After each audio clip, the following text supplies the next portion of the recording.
Welcome to the Reality Revolution. I'm your host, Brian Scott. I wanted to dedicate an episode to love today.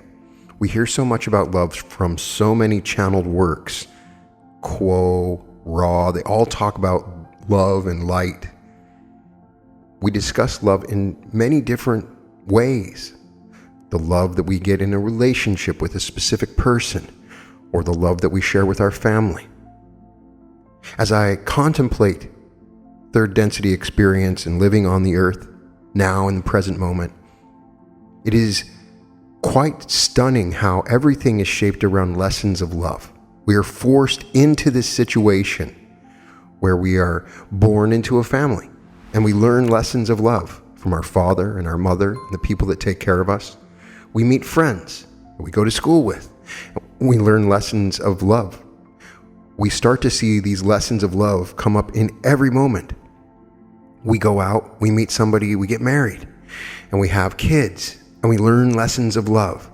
Sometimes these are very harsh lessons to learn, and we learn lessons from people who seemingly do not love us. Oftentimes love is something we avoid, that it's annoying. I don't want to talk about love. And then some people are focused on it all the time. But clearly everything that we're going through are lessons in love, and love is so important. Neville Goddard says when he was invited into the Council of Divinity and he meets God, it was a God of love.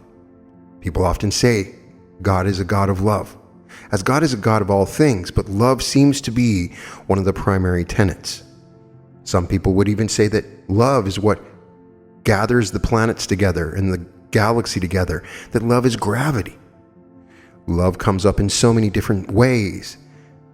So I wanted to discuss lessons only love can teach. Part of the contentment in any pleasant surprise comes with the fulfillment of our desires. And in these moments, being granted a measure of peace from these deeply seated longings.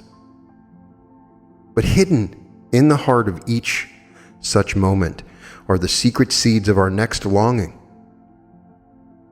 This truth is evident enough for in less than no time we are now on the go again, after we have fulfilled our wish, creating new wants and wishes needed to satisfy our newly arising passions.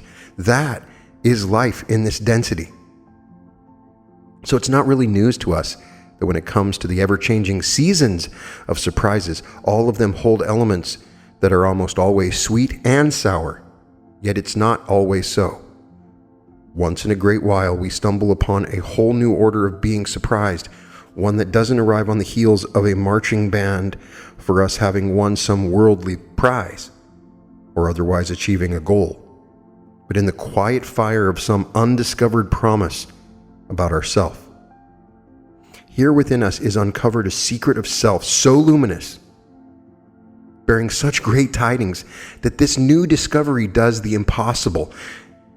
It somehow fulfills us with the very longing its promise has awakened in our soul. Conscious in us now, unleashed to its own purposes, is a hope for things unseen, a silent promise of spirit that, if carefully followed, leads us directly to the timeless fulfillment to which it points. And I am speaking of love and all of her many unrealized relationships. However expressed in us, from the lowest level of sensual life, pushed along by pure desire, to that incessant drive to make ourselves special in the eyes of the world, to those loftier ambitions of longing to be an instrument of the creative life, whatever its form, be it lower or higher. It is love that moves us. It is love that guides us. It is love that we seek and find. How? Because it is love in one of her endless interior forms that sends us to seek her in one of her many worldly disguises.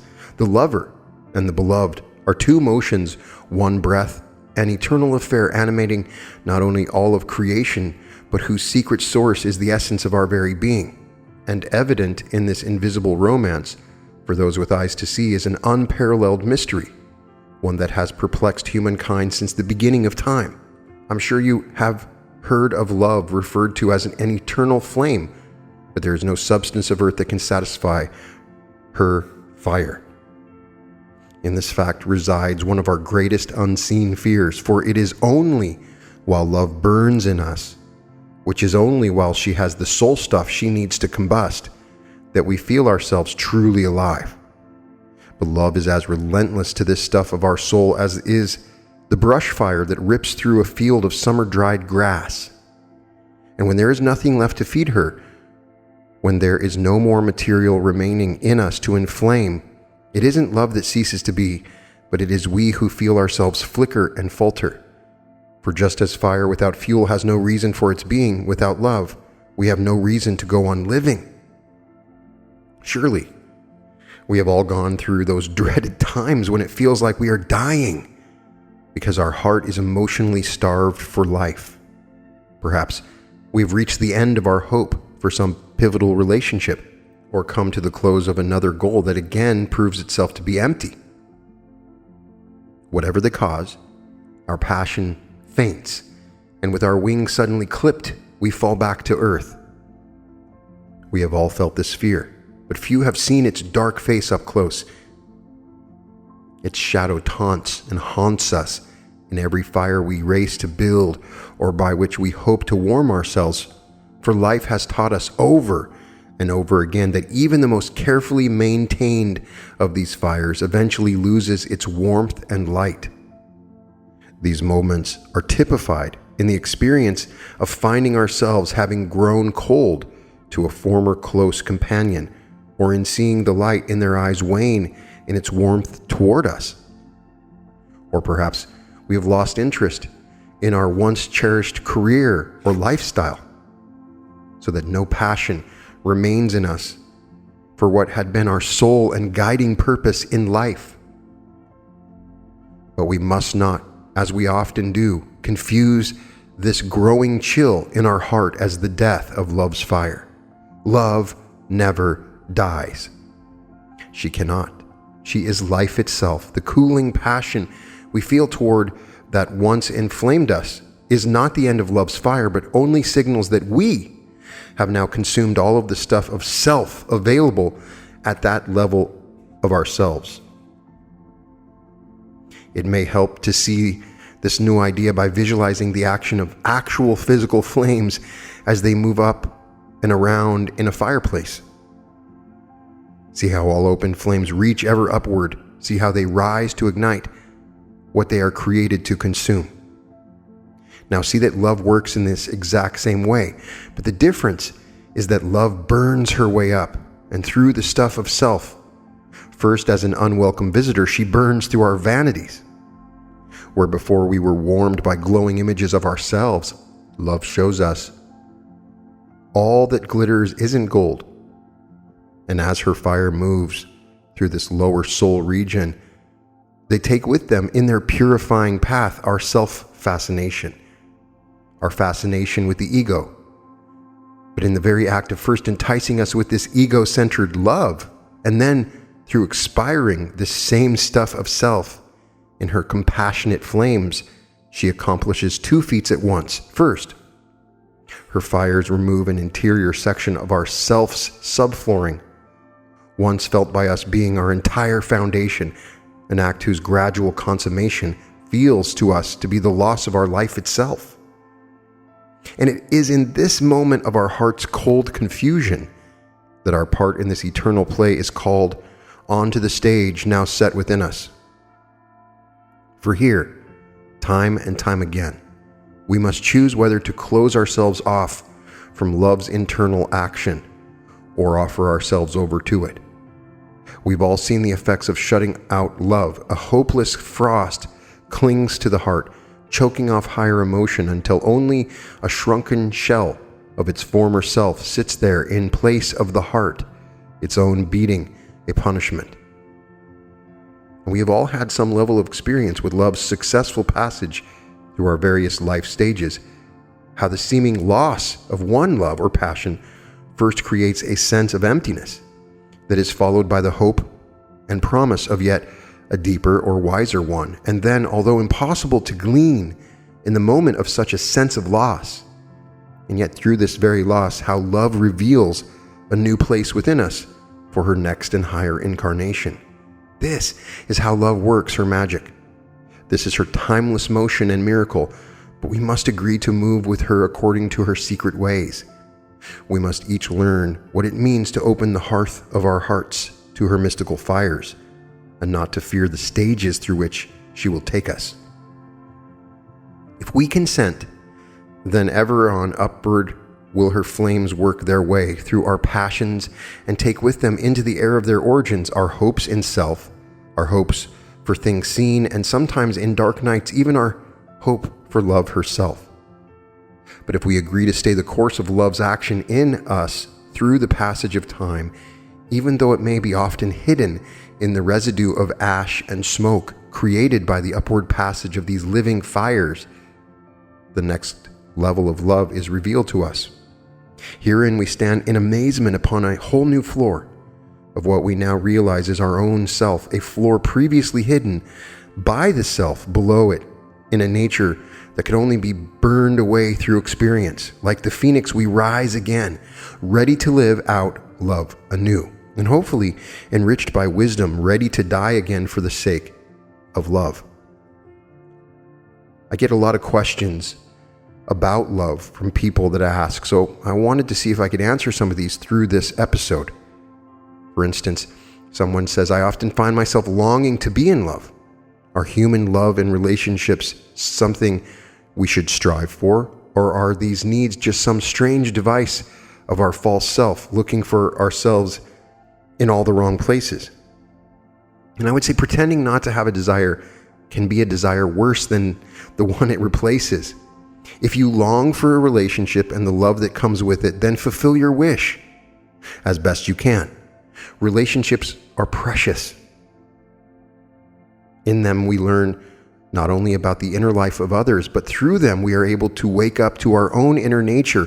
They are a mirror, and we are seeing a reflection of ourselves in these relationships. In the long run, the whole of this life is a special preparation for love. We come to this higher love through all of our relationships in life, but in particular through our personal interactions with one another. It is through these relationships and their lessons that we are ultimately purified of all secretly destructive self-interest. And I often worry that we are not learning these lessons as we hide in our houses and apartments. Another person asks, from many spiritual sources I have investigated, it seems I get the same message. They say, in effect, I will never find love if I go looking for it. So how do I stop my mind from wondering if the right person is just around the corner? And I would say don't try to stop it. Instead, be increasingly interested in what your life is actually like, moment to moment. Where is the love in the moment?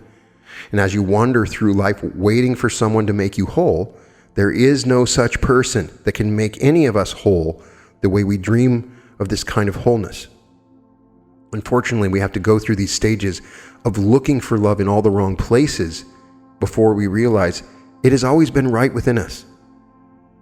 On the other hand, and this is one of the paradoxes of spiritual life, our relationships are essential to helping us discover this very fact.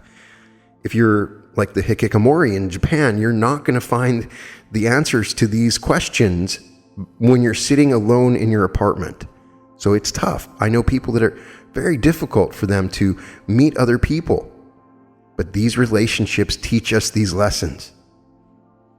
Someone asks, it never fails that I always get too emotionally attached to my significant other, whoever they are, an attachment that usually drives this same person away. How do I maintain a healthy, unneedy relationship without pushing the one I love away from me? I've tried to act like I don't care as much as I do, but my facade always breaks down and my relationship with it. I say don't try to be anything to your friends, male or female, other than allowing yourself to be what you naturally are. Pretending that we don't need someone doesn't change the essence of the relationship they experience with us. If you're honest with yourself and you act honestly, people will notice it. There is a difference between being needy and being honest. Ultimately, everyone meets us as we are, not in the way we want them to see us being. Besides, which there is nothing wrong with wanting a lasting relationship with someone special. Where we go wrong is in falling prey to those parts of ourselves that tell us without someone special to be in love with, we can't have our longing for love satisfied. This isn't true. The emptiness will still be there if you're trying to fill that emptiness with someone else. Someone else asks, at times it seems to me that more I realize about the awesome nature of spiritual love, the more loneliness I feel in my current human relationships. I long to share my discoveries with others, but who do I turn to? A certain kind of loneliness, I say, of feeling ourselves all alone is a necessary portion of the path to the higher life. You cannot move into the higher life and learn these lessons of love spiritually without some kind of loneliness at some point in time. This sense of being alone comes out of realizing that we are the inherent limitations in our actual relationships in this life, combined with a growing spiritual longing to commune with others in a deep and meaningful way. Go through this. We easily forget that there is a God, a great intelligence that guides the steps of anyone who is willing to put their truth and God before all else. The same intelligence, and it is intelligent, will lead you to new relationships, inner and outer ones, in which not only will you be able to express the love you feel for the truth, but this same love will fill you as well. Another person asks, can a person choose the path of truth and travel it through life with someone, or must they go it alone? The answer is that we must both go alone and at the same time allow all relationships to reveal that, in truth, we have never been alone. Having a loved one who loves the truth with you is a great blessing, because the two of you can learn to give yourselves up to a greater love together. So ultimately, surrender becomes the key. We can learn to let go of ourselves more easily when we have others around us who show us the need for this self-release without punishing us for our transgressions. It's a curious thing. Sometimes it's much more affecting when someone doesn't blame us for a pain we impart than when they do. That is the beauty of the inner work. Another question, in a relationship, how do you give yourselves up to a greater love without being codependent? Giving ourselves to a greater love frees us from all painful codependency. Whenever two people put the love of truth of the Almighty before themselves, their love will flourish in ways impossible for those who have only themselves to either embrace or blame. To help clarify this liberating fact, try to see the truth in the following insight. Where two people believe their happiness is in the other's hands, therein you have not only painful codependency, but something of a more insidious nature. You have two people who have closed the doors to the possibility of knowing the divine love that brought them together in search of itself.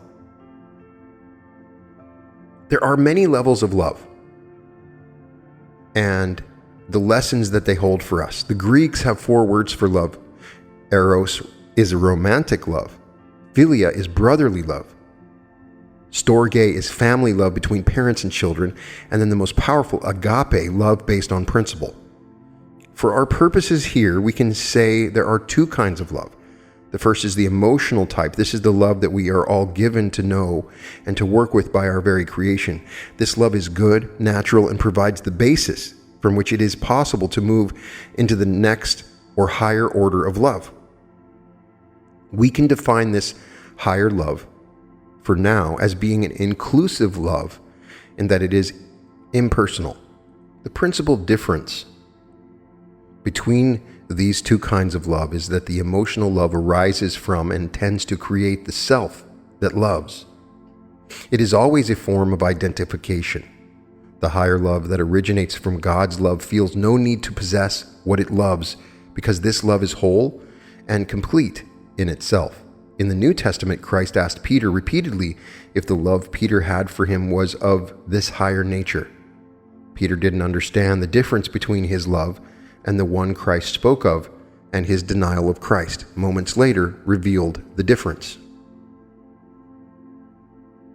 Question is, how can we begin the process of transcending our own limiting, self-centered love, service to self-love, to come into a fully conscious and impersonal one that we hear so much about? one of the most shocking and necessary discoveries along the path is that we learn that what we love does not love us. We are filled all the time with powerful feelings and emotions that seem to lift or otherwise provide purpose and self-worth. It is not too much to say that most of these inner states are lies. By this I mean these feelings are hopeless and incomplete of themselves, and so seek completion in some secret opposite that they generate. As we grow and become weary of finding ourselves only to lose ourselves again and again, a certain spiritual clarity comes that makes the source of this betrayal clear. As it does, we fall out of love with ourselves.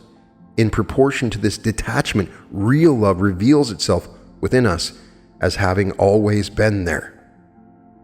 That is why this decision and choice that we are making, that's discussed in the Law of One material, is so fundamental to this lesson of love.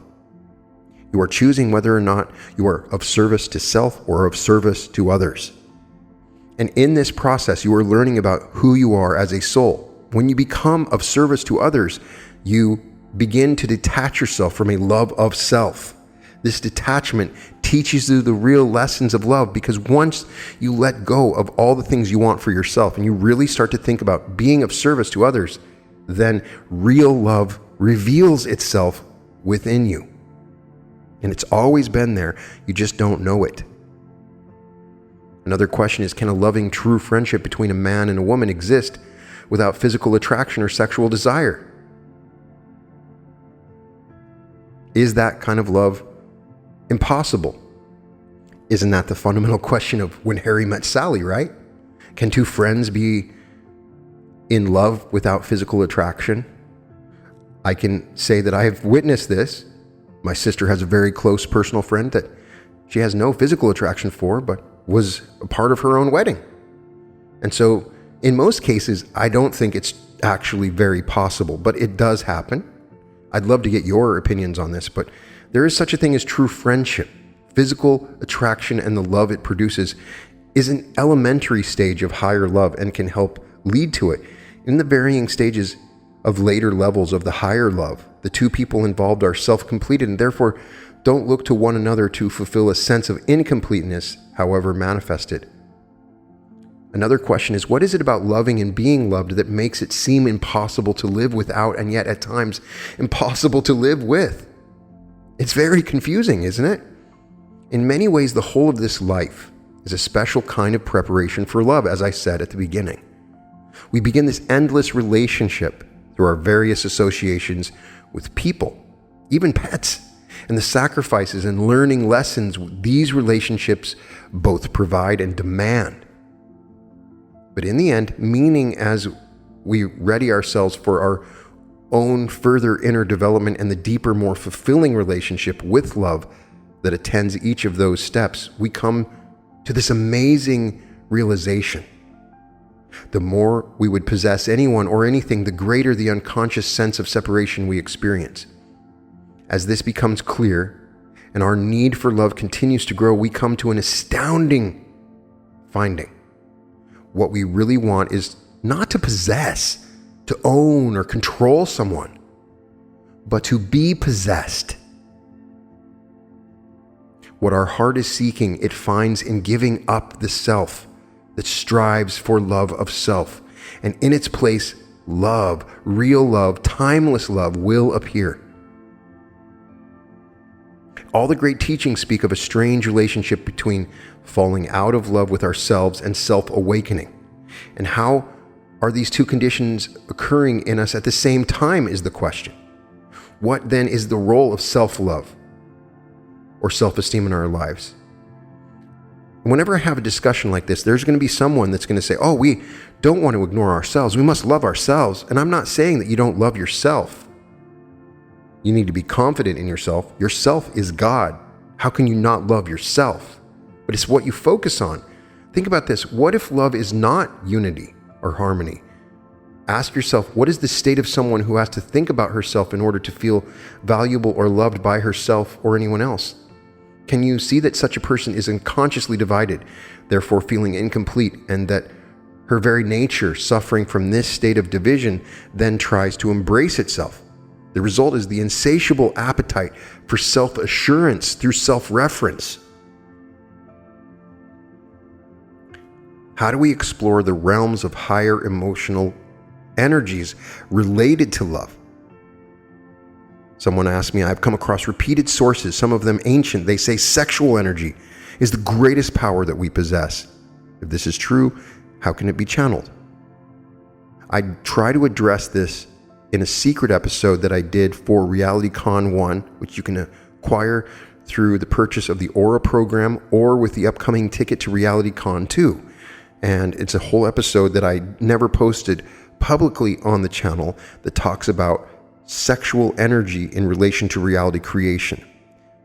Briefly, I would say trying to work with sexual energy before you can understand and work your way through simple mental energy is like thinking you can tame a bucking bronco before you have ever ridden a horse. And before you try to harness these particular passions, try to rein in something as simple as being impatient with others. It is critical for any person attempting real interior work to not get tricked into believing they can do something real prior to understanding of reality. This is where so many fail, and this is where I have failed and then fall, all because they thought themselves to possess certain strengths when, if the truth were known, they were merely possessed by imaginary ideas about themselves. Someone says, I can be lifted and made to feel peaceful or even get anxious or angry, all depending on what I listen to. What is it about music or old news that triggers such powerful emotions in a person, and is this love? For centuries, true music has been used in schools and monasteries to help seekers awaken. Music is vibration, so it is more readily taken in by the willing and receptive soul, and the vibrations themselves can be elevating, thereby temporarily altering the state of the listener. On the other hand, much of the music we listen to today sows the seeds of conflict and hate.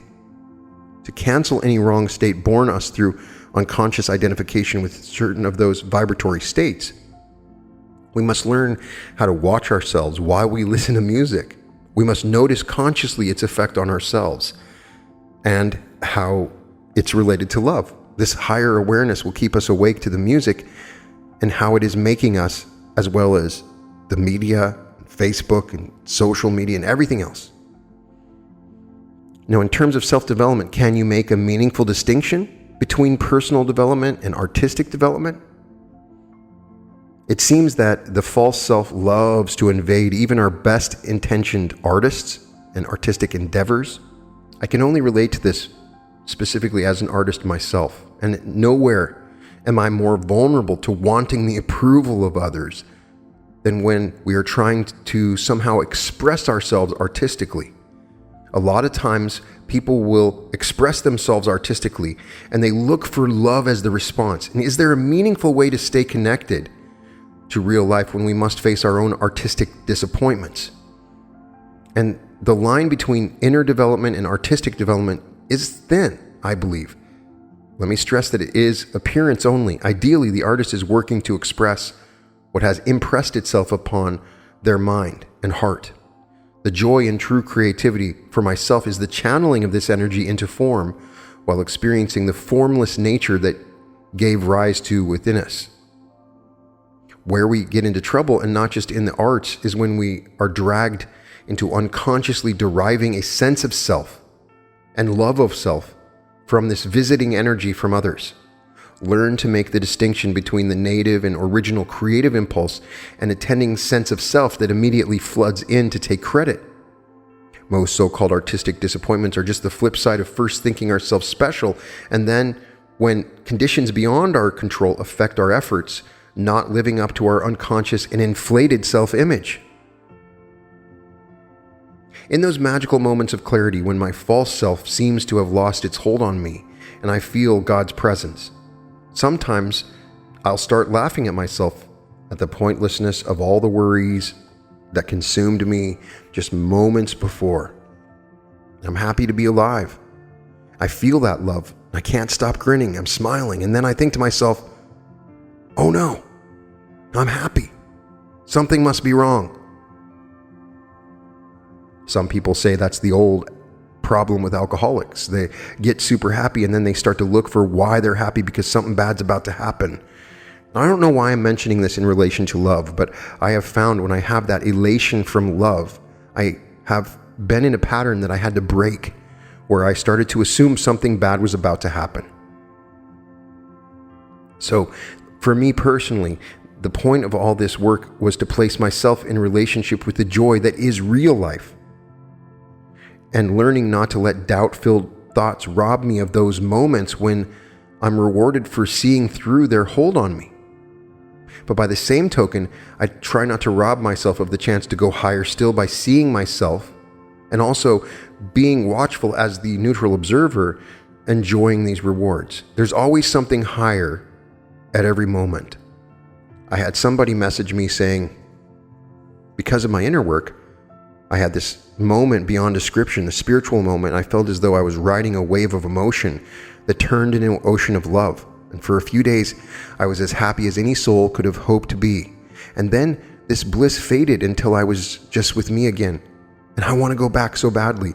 I keep asking why this happened to me and how I can return to paradise, but I'm lost. Any insights you have here would be greatly appreciated.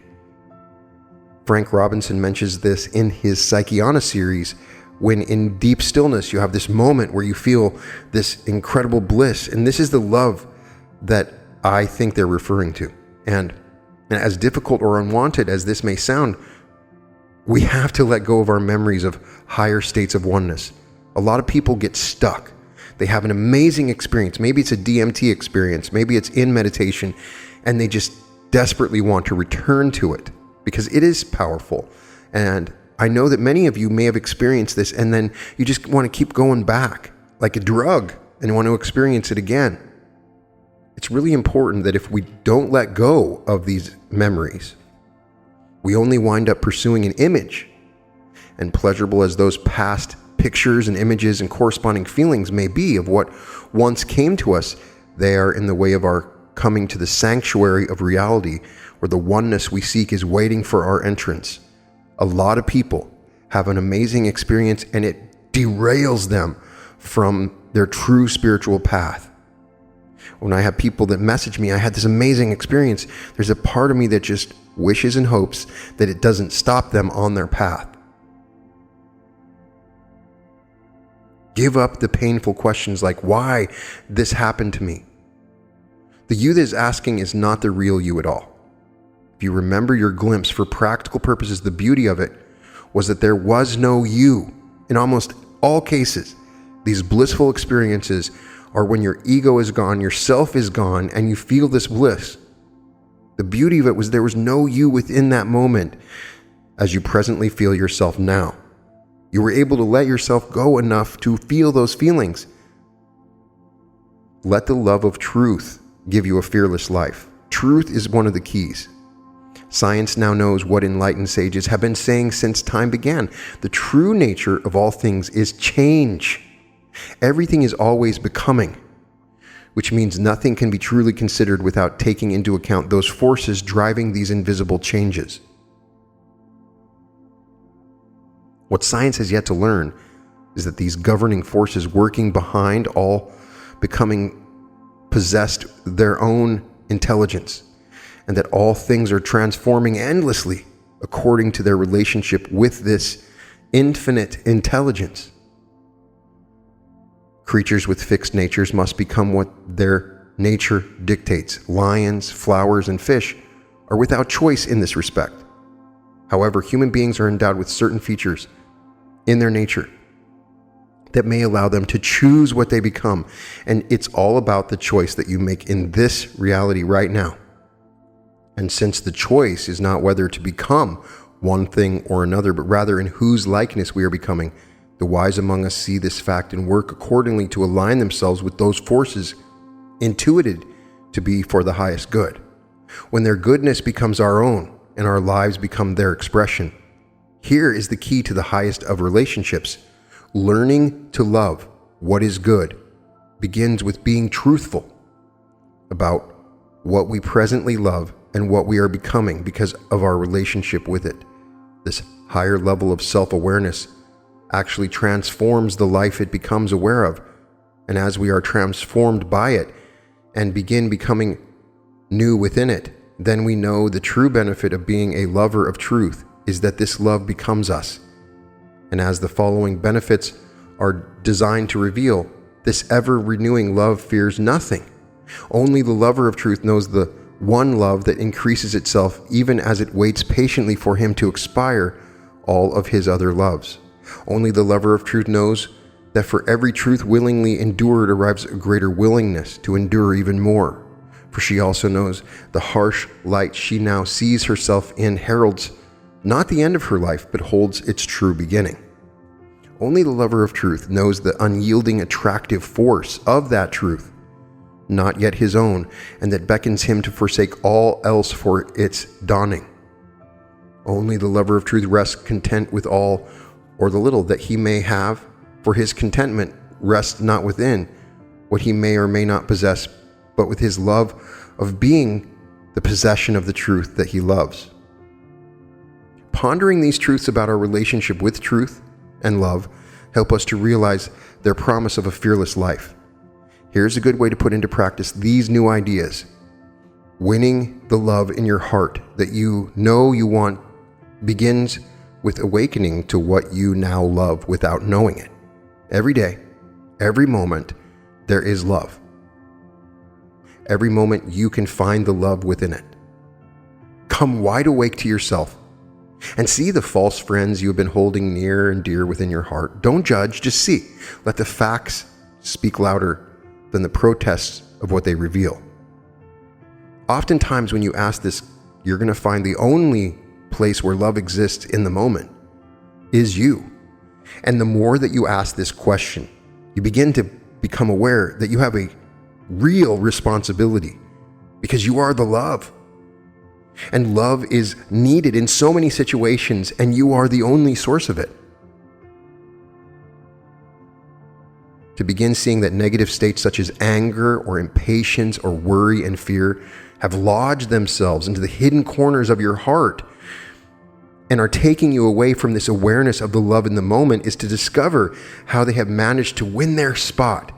Now it is clear, these internal imposters were able to convince you that there was no love, that their embrace is the same as the strength and safety and love for which you long for. They are not. Do you hold hate and anger for someone or something that's happening in the world? You must let it go. Bring their punishing presence in your heart into the light of your higher awareness and your love of this awareness. I am positive that you are holding a grudge of some kind towards something or somebody. And if it is felt in your heart on a regular basis with worry, fear, disgust, whatever it is, and the best of us have this in our hearts, and we are constantly learning how it affects us and how we can change it. Do this, become aware of it, and love itself will not only banish those imposters in your heart, but also empower you with the presence of a new and perfect fearlessness that comes with this love. You are love. You are here to love, and you are here to expand the love in this world on all levels. It's very hard to understand. If it was easy, we wouldn't be going through so many thousands of years of incarnations to learn these lessons. I know it all sounds so simplistic, so cliche, and all I talk about are things you might have already thought about, but this is a deep, deep thing to learn. You are the primary agent of love in most of the moments that you are within, and if you become aware of it, then you become aware of your responsibility in those moments to provide the love that is needed. Because without you, the love will die. You are the key to bringing this love into the world. And the more people that bring this love into the world, and the more lessons that are learned about love, and the more we find the love in the moment and bring it out, the world will change and a new earth will come.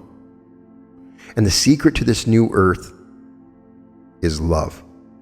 At its most basic and complicated levels, it's love, not of the self, but beyond the self and the love of all things, of all other selves. That is where the love is powerful. And if you feel this love, and if you seek it out and continue to seek it out, the most amazing things will happen in your life. You will always find what you seek. You will always find what you look for. And I'm telling you, look for love.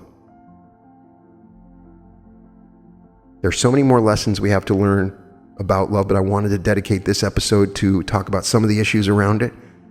If you had questions about love, continue to ask those questions and learn these lessons. And I'm hoping that you learn them as quickly as possible, because we need your love. We need you to fully embrace it and empower yourself with this love. We are depending on you for it. You can find all episodes of The Reality Revolution at therealityrevolution.com. And welcome to the Reality Revolution.